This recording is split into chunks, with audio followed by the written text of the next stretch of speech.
tema da aula hoje é sobre formação do homem. Nós vamos estudar sobre a formação do homem e da mulher. Lembrando que o homem ele foi criado, ele não vem de uma evolução animal como fala as ciências. Para nós definirmos mais sobre esse assunto, vamos entender a diferença entre criacionismo e evolucionismo novamente.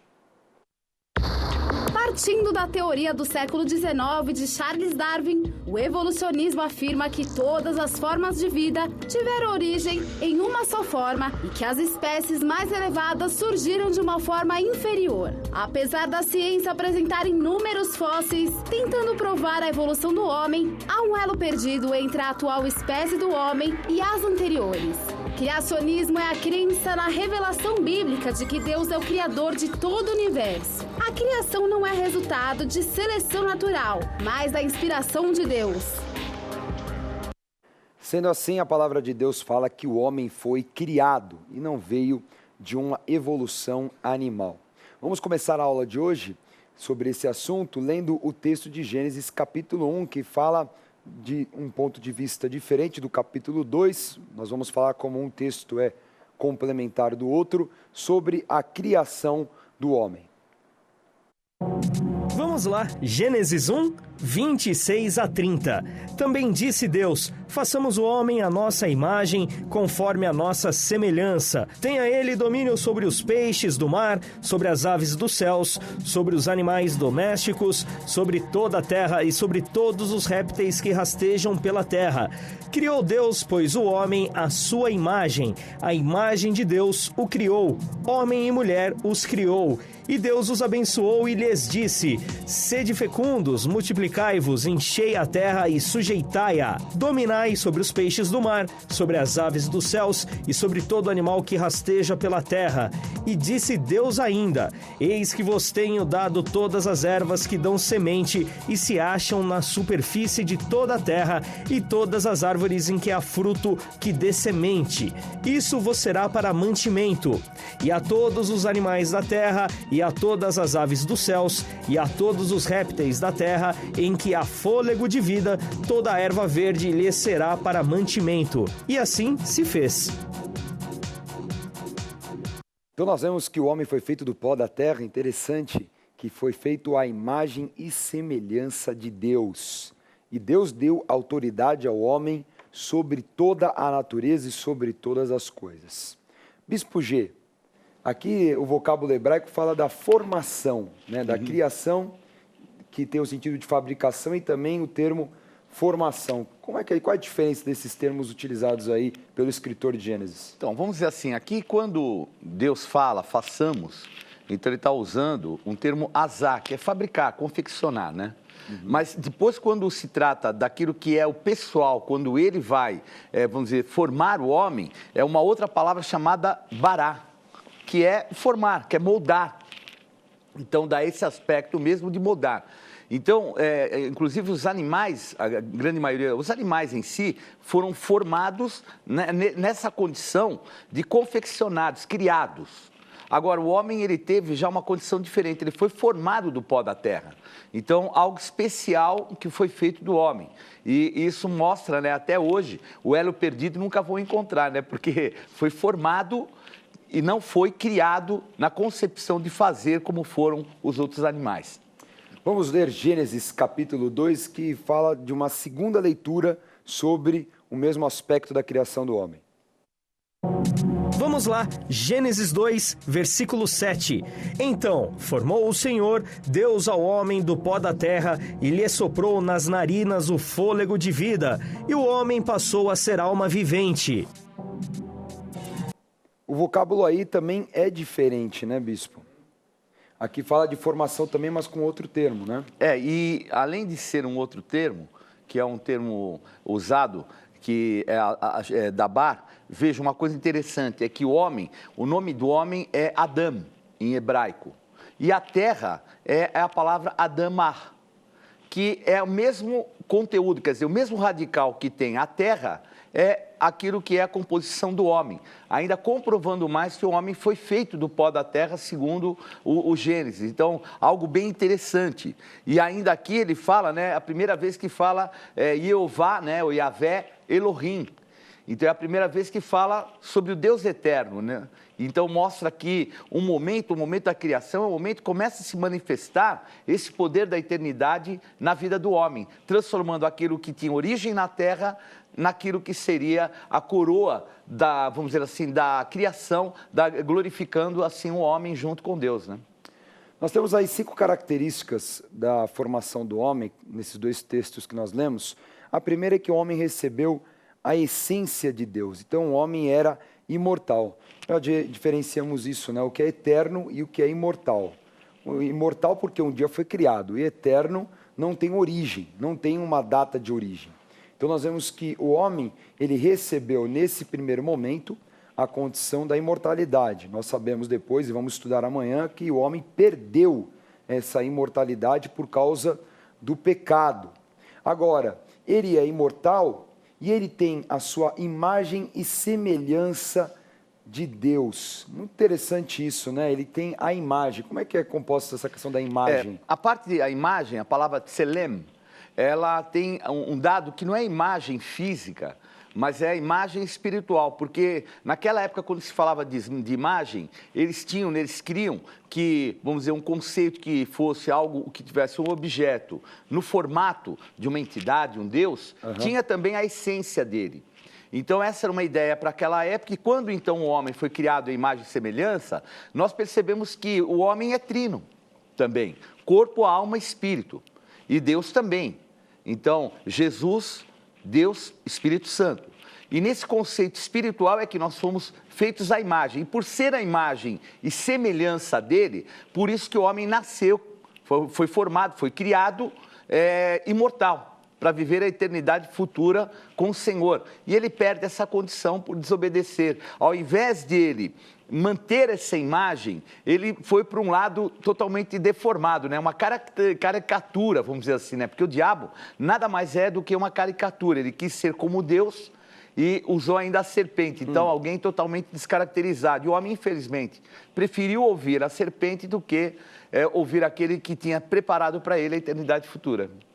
A segunda característica é que o homem é um ser moral, um ser consciente, ele tem livre arbítrio. Então a palavra fala que o fôlego de vida entrou naquele corpo e ele passou a ser alma vivente. Olha só, nós temos a capacidade da volição, que significa eu tenho vontade, então eu ajo.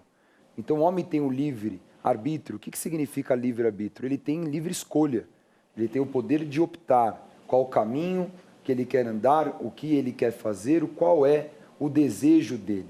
Por isso que o servo de Deus, quando ele está cheio do Espírito Santo, ele não vive dos seus desejos da carne, mas ele vive guiado pelo Espírito Santo de Deus, e ele vive a vontade de Deus, que é boa, perfeita e agradável, como fala Romanos capítulo 12, versículo 2. Agora, outra característica interessante é que o homem é um ser racional. Então ele pensa, ele raciocina, e ele tem capacidade de aprendizado. A nossa mente é tão fascinante que nós temos uma mente associativa. Então nossa memória é associativa. Então nós associamos as coisas e guardamos isso à nossa memória. Não é à toa que você ouve uma música, você se lembra de alguém, você está lendo algum texto e você se recorda de alguma situação. Por quê? Porque a nossa mente tem esse poder de guardar informações. Então nós temos esse poder através da razão. E a quarta característica é que o homem tem domínio sobre a natureza. Deus deu ao homem o domínio sobre todos os seres vivos. Na verdade, é tão interessante que a profissão do homem é uma profissão, uma das profissões, né? Aqui no caso ainda, Adão antes do pecado, é que ele tinha que dar nome. Eu pensei assim, haja criatividade para dar nome para tanto bicho. Né? Imagina, Bispo G, dar nome para tanta gente assim. E, aliás, dizem que Deus fez a opção de dar nome aos animais antes da mulher existir, né? Porque na hora dela dar opinião... Fora os palpites. Ia ficar meio difícil. Ia ser um belo de um debate. É brincadeira. E aí é chamado assim, elefantinho, macaquinho, tudo com inho. Tudo muito carinhoso. Né? Tudo ia ter o inho. Ainda bem que o homem que teve essa missão. Mas a mulher tem uma missão muito mais difícil que aguentar o homem. Bom, vamos continuando. E a quinta característica é que o homem, ele é um ser triuno.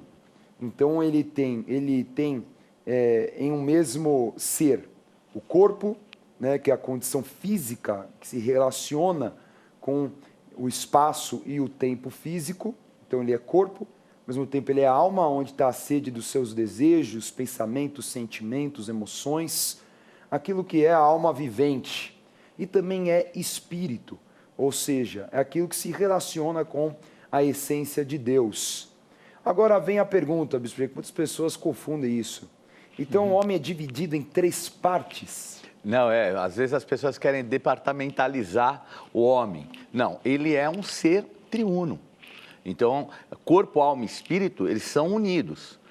Mas de que forma, Bispo? Espírito é uma coisa, a alma são reações químicas que acontecem, ligadas aos sentidos que a gente tem, a carne e tal. É que esse é o diferencial. O homem, ele tem o espírito, que é o vínculo dele com Deus, que é espiritual.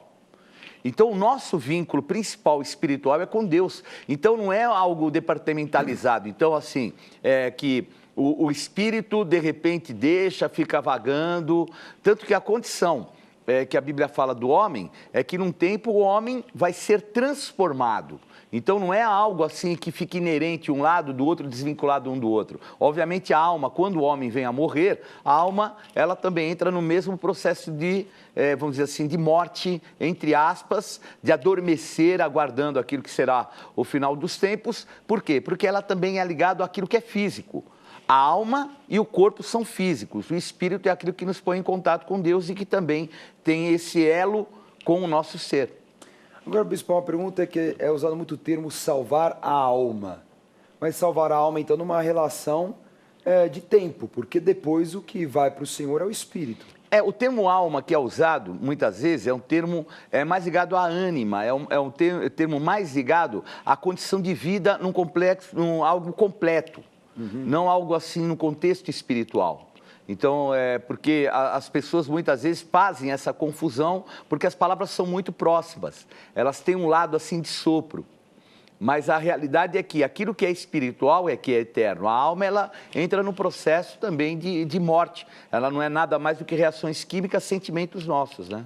Agora, o fôlego de vida é o que? É o espírito que Deus soprou? Isso, ele soprou nas narinas do homem o fôlego de vida. E ele passou a ser alma vivente. Agora, veja que interessante, né? Através de Jesus Cristo, ele começa a ser o quê? Espírito vivificante. Então, através de Jesus, nós recuperamos essa condição também que a gente tinha, porque o fôlego de vida que foi dado ao homem era o fôlego de vida eterno. O sopro ali tinha esse símbolo. E a gente percebe que quando fala de Jesus, fala sobre espírito vivificante, é a palavra pneumáticos, é a palavra pneuma, aliás, que é a palavra sopro do espírito. Então, mostrando essa relação que tem daquilo que o Senhor soprou e aquilo que Jesus trouxe de volta, porque o homem recebeu o sopro de vida para viver a eternidade. E agora, onde o homem habitou? No jardim do Éden. Vamos ler aí Gênesis capítulo 2, falar um pouquinho sobre a questão da habitação e do ofício do homem. Vamos lá, Gênesis 2, 8 a 15. E plantou o Senhor Deus um jardim no Éden, na direção do Oriente, e pôs nele o homem que havia formado. Do solo fez o Senhor Deus brotar toda a sorte de árvores agradáveis à vista e boas para alimento, e também a árvore da vida no meio do jardim, e a árvore do conhecimento do bem e do mal. E saía um rio do Éden para regar o jardim, e dali se dividia, repartindo-se em 4 braços. O primeiro chama-se Pison, é o que rodeia a terra de Avilá, onde há ouro. O ouro dessa terra é bom. Também se encontram lá o bidélio e a pedra de ônix. O segundo rio chama-se Gion, é o que circunda a terra de Cuxi. O nome do terceiro rio é Tigre, é o que corre pelo oriente da Assíria. E o quarto é o Eufrates. Tomou, pois o Senhor Deus ao homem e o colocou no jardim do Éden para o cultivar e o guardar. É muito interessante que o Jardim do Éden ele é tratado como um local muito físico, mas ele era um local diferente daquilo que nós estamos acostumados a nos relacionar, não é? Porque ele tinha assim uma manifestação espiritual bem diferente daquilo que nós conhecemos como uma vida física. Então nós vemos aí que fala de um local, vamos ver até o mapa, que é um local que seria a região sul da Mesopotâmia, né? Vamos ver. Então nós vemos aí, ó, o local ali do lado esquerdo, né, onde é Jerusalém, onde é a Palestina, nós vemos aí esses dois grandes rios, que é o rio Tigre e Eufrates, aí a região da Mesopotâmia, então que faria ali perto do Golfo Pérsico. É mais ou menos uma região que alguns estudiosos apontam como uma região onde possivelmente ficaria o Jardim do Éden, mas não é algo muito eficiente de saber, né? É algo muito complicado de se provar, né? O que ocorre historicamente, cientificamente, a origem assim, do homem é ligada a essa região mesmo. Tanto essa região, e a gente percebe que o início da civilização, aquilo que eles encontram cientificamente, é colocado nesse local, inclusive um local chamado Cush, que é ali próximo de Babilônia, tem indícios e também já entrando para a África. Então, até cientificamente, há essa comprovação. Os dois rios que não existem hoje, que falam, mas no Gion e o outro, Pison, que não existem. Ali é uma planície que eles chamam de aluvião. Então, são rios que levam e vão colocando, né, depositando terra e, obviamente, os cursos dos rios mudam. Então, nós temos um caso aqui, né, a Amazônia, o rio Amazonas é um rio de aluvião, ele vai levando, e aquela ilha que tem, a ilha de Marajó, nada mais é do que uma ilha que foi formada pelo depósito de terra que vem do rio. Então, e ali muitos rios, então, essa variação também traz. Nós não podemos dizer que é bem ali ou mais para cima, mas até cientificamente a origem ali do ser humano é naquele lugar.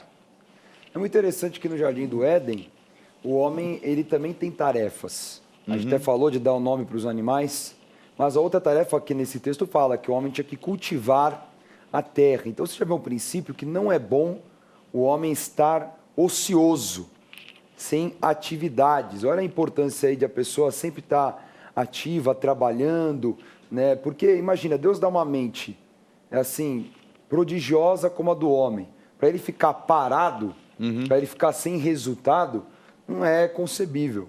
E também guardar o jardim, porque é lógico que ali já havia uma guerra espiritual. Claro que já tinham ali demônios, anjos caídos, né? O próprio Satanás estava ali na forma da serpente se manifestando. Então, a função do homem era guardar todo o jardim. Então, olha qual a importância do homem estar trabalhando e usar todo o potencial que Deus deu para realizar, para ter resultados, para trazer não só o suprimento, que a gente tem um costume, um conceito errado sobre trabalho. Às vezes o brasileiro já tem um conceito errado até mesmo pelo vocábulo, né?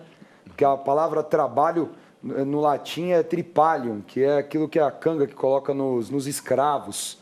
Então, imagina, a visão de trabalho já é uma visão pesada, uma visão, algo ruim, que só é para subsistência. É diferente do termo work, né, do anglo-saxão, do inglês, que já é o trabalho no sentido de algo que tem recompensa, algo que traz prazer. Então, Deus falando sobre a questão que trabalhar é uma bênção. E que a gente tem que tirar essa visão só de trabalhar por subsistência, mas realmente de ser algo que traz satisfação, que traz o resultado de você falar, olha, eu trabalho bastante, olha o meu resultado, sou uma pessoa bem-sucedida. Então, até a nossa visão de trabalho, ela precisa mudar, né? Obviamente, o trabalho está ligado à cultura. Tem culturas que têm um grande prazer em trabalhar e realizar. Tem culturas que não é? Isso é algo muito complicado também de se abordar, mas é uma verdade que nós temos muitas vezes que assumir.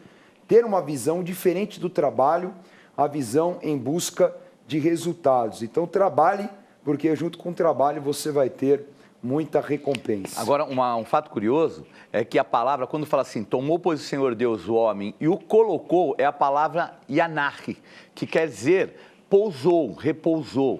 Então, o colocar aqui não era num local de desgaste. Então, o que é a maldição da terra? É o homem ter que trabalhar, se desgastar e não ter o suprimento para si.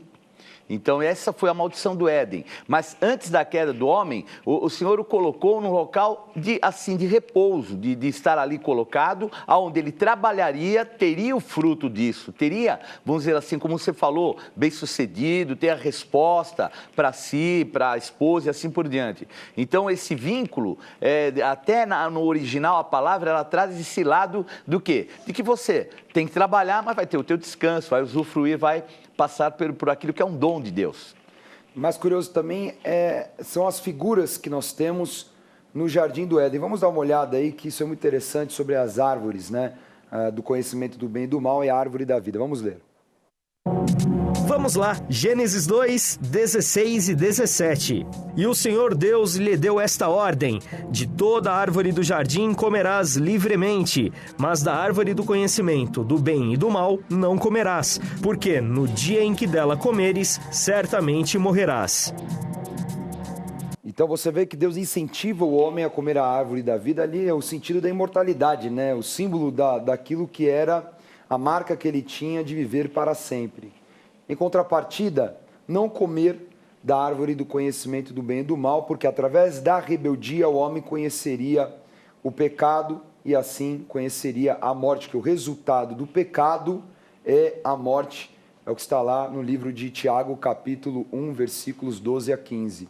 Agora, é interessante até numa analogia do homem mesmo, porque se a gente for pensar uma análise de vida do homem, o homem, na verdade, ele experimenta destas duas árvores. A gente vê que na infância, a pessoa está na árvore da vida. Não é? A criança não tem maldade, não tem conhecimento do mal, que é errado, extremamente inocente. Até Jesus fala que delas é o reino dos céus. Mas à medida que essa criança ela vai amadurecendo, ela vai entrando na adolescência, ela tem o conhecimento do mal. Ela perde a sua inocência como se ela estivesse entrando na fase da árvore do conhecimento do bem e do mal. E por isso que ela tem que se batizar nessa época, porque ela já tem o conhecimento. Porque a criança ensina a árvore da vida, né, que a gente fala, não tem como ter maldade, como ter pecado, né? Mas quando a pessoa vai amadurecendo, ela vai como se alimentando mesmo dessa árvore do mal, e aí ela tem esse conhecimento. É uma analogia muito interessante daquilo que todos passam ao longo da sua história. Agora, o resultado é terrível, né? Comer, não é porque estava no fruto, às vezes as pessoas assim, mas o fruto dentro dele tinha uma poção venenosa, aquela coisa meio da Disney, assim, de pensar. E não é o ato, né? A atitude de desobedecer a palavra de Deus, e aí claramente ele gera, né, todo o desenrolar da história, triste. Isso é até interessante, né? Que chamam que o homem tem aqui o pomo de Adão, né? Que foi por ter comido e ficou parado na garganta, né? Então, é umas coisas assim bem estranhas que tem a cultura, né? Folclore. E nem é maçã, porque as pessoas acham também que é maçã, né? É uma figura medieval, né? E, na verdade, pode ser qualquer fruta. Mas que era uma fruta que realmente tinha uma aparência boa porque atraía o homem. Vamos ler Gênesis 2:15. Vamos falar agora sobre a formação da família.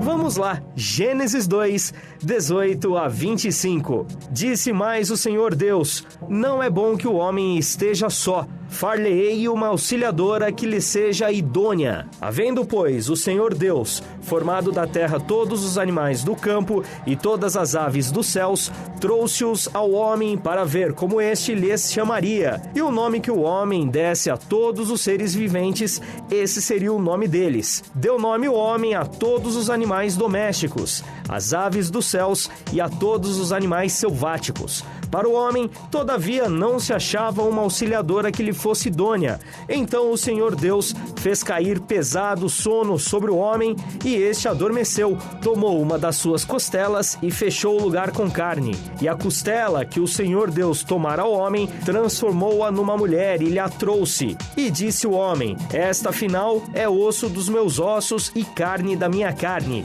Chamar-se-á varoa, porquanto do varão foi tomada. Por isso deixa o homem pai e mãe e se une à sua mulher, tornando-se os dois uma só carne. Ora, um e outro, o homem e sua mulher, estavam nus e não se envergonhavam.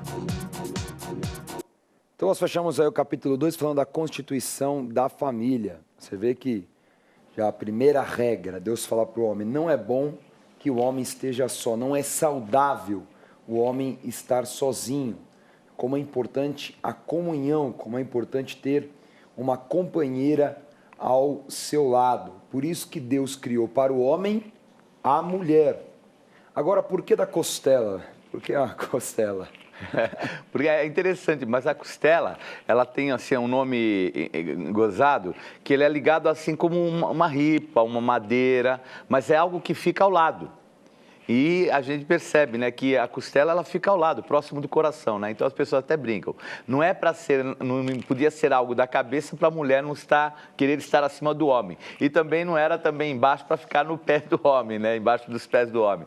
Mas um local que é assim o sentimento do coração. Mas uma coisa interessante, Dani, é que quando Deus criou a mulher como auxiliadora, o termo auxiliadora quer dizer ajudadora, é aquela que socorre. Então, antes da queda, a mulher é aquela que socorre. E ela, depois da queda, aí entra um processo maligno, nós conhecemos bem, a rainha dos céus, tudo. E quando muitas vezes o homem está passando por uma má fase, a mulher não consegue entender essa má fase, e ao invés dela ser uma que ajuda e que socorre, muitas vezes ela ainda mais derruba o homem ainda. Então a gente às vezes vê um homem desempregado, passando por uma luta, e aí a cobrança da mulher se torna muito maior. Então a gente vê essas inversões que existiram depois da queda, né? É muito importante cada um entender a sua responsabilidade. Por exemplo, a responsabilidade do homem de proteger e defender a família, até na questão física mesmo, né? A condição física do homem, né? O homem é mais forte, o homem tem uma condição física privilegiada nesse sentido, de ser aquele que vai dar uma direção, de ser aquele que vai à frente, daquele que defende. Então, não ser um homem acuado, escondido. O homem pode passar por um momento mal, mas o homem também precisa se levantar, né? Assumir a sua posição como homem e lutar pela sua família. Como o Spurgeon falou, a mulher, ela é ajudadora, ela ampara, ela dá conselhos. É interessante isso, porque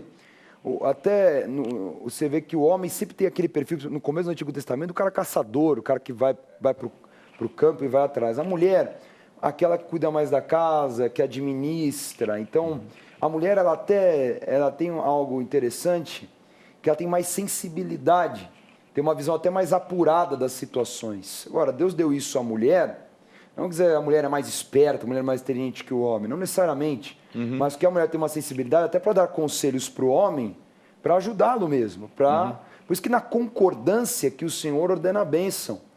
Então, às vezes a pessoa pode ter uma opinião diferente do outro, mas o caminho do sucesso de um casamento é entrar os dois em concordância. O homem tem que entender que ele precisa estar aberto a ouvir também a mulher, né? Não ser um homem machista, um homem pesado, um homem só cabeça, não me interessa. Não, nada a ver, não é isso a verdade da palavra. Aliás, a Bíblia quando fala que na queda, o governo do homem seria sobre a mulher. Então o machismo nada mais é do que o fruto da queda do homem. Porque Deus não criou o homem para governar em termos de um machismo. Ele o criou para dar cobertura e a mulher se submeter a essa cobertura. E não ser algo duro, pesado, não tirano, né? Que acho que seria uma palavra forte para a questão do governo. Mas aquele que protege, até porque o apóstolo Pedro fala, né, em 1 Pedro 3, que a mulher é uma parte frágil. Então o homem ele tem essa responsabilidade. Agora, a mulher, no estilo de uma auxiliadora conselheira, ela vai fortalecer o seu marido, ela vai auxiliá-lo, e essa comunhão é uma comunhão perfeita, que obviamente o diabo ele vai fazer de tudo, criar situação, muitas vezes a gente vê, né, Bispo G, situações de conflito de personalidade, e aí começa a usar esse tipo de picuinha, de situação, e aí de vez o certo que eram os dois se unirem, eles acabam se afastando, porque não conseguem conviver. Então, precisa ter aí um entrosamento, uma convivência. A gente vê que, amanhã nós vamos falar sobre a queda do homem, exatamente isso, estavam dispersos. É na dispersão que o diabo acaba agindo. Então, a importância de ter uma comunhão. Agora, a constituição da família é clara no versículo 24, não é? Que fala assim, deixa o pai e a mãe. Então, deixar pai e mãe no sentido que antes você estava numa cobertura familiar e agora os dois juntos estão constituindo uma nova família. Então, agora eles são pai e mãe.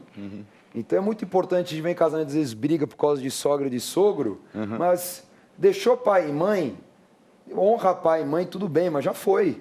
Não tem que estar mais com sogra e sogro, às vezes palpitando, e aí entra aquela coisa dos ciúmes, entra aquela proteção de pai, aí bagunça o casamento mesmo, né, Bispo G? É verdade, porque, por exemplo, a gente querer usar a experiência de um pai ou de uma mãe num relacionamento nosso, primeiro, épocas diferentes, sentimentos diferentes, todas coisas diferentes. E quando você se une a uma outra esposa e você vai ser uma só carne com ela, talvez as experiências tenham experiências boas que são passadas, muito importantes, mas elas podem não servir porque a pessoa que você está se relacionando é totalmente diferente, muitas vezes, do pai e da tua mãe.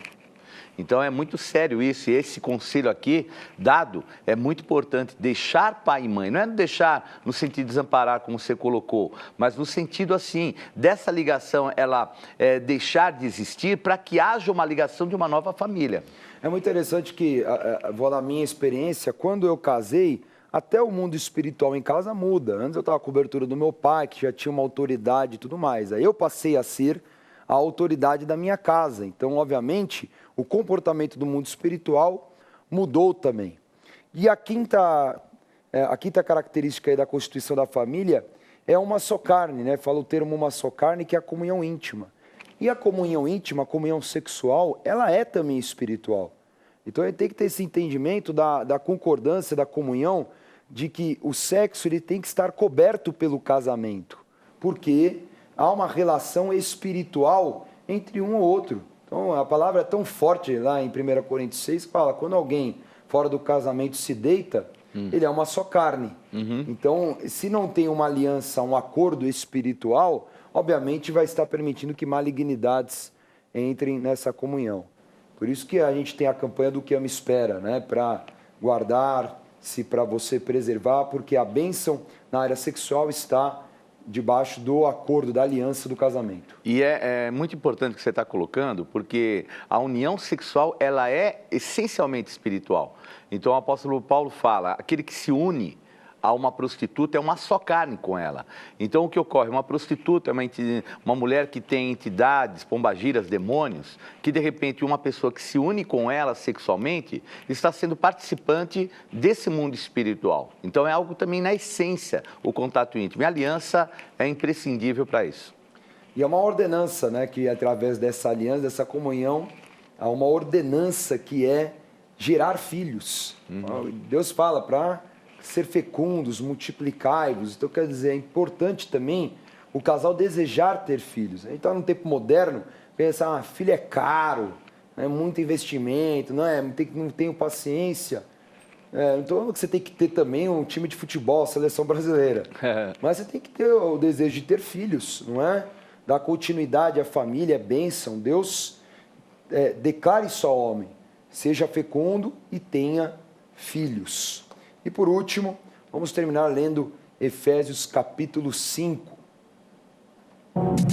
Vamos lá, Efésios 5, 24 e 25. Como, porém, a igreja está sujeita a Cristo, assim também as mulheres sejam em tudo submissas ao seu marido. Maridos, amai vossa mulher, como também Cristo amou a igreja e a si mesmo e se entregou por ela.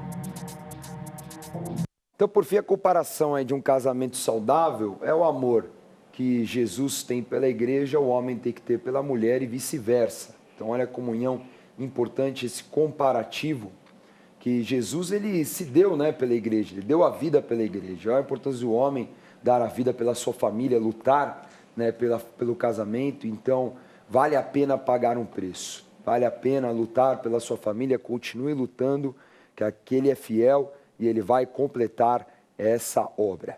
Vamos agora ao quadro Revisando.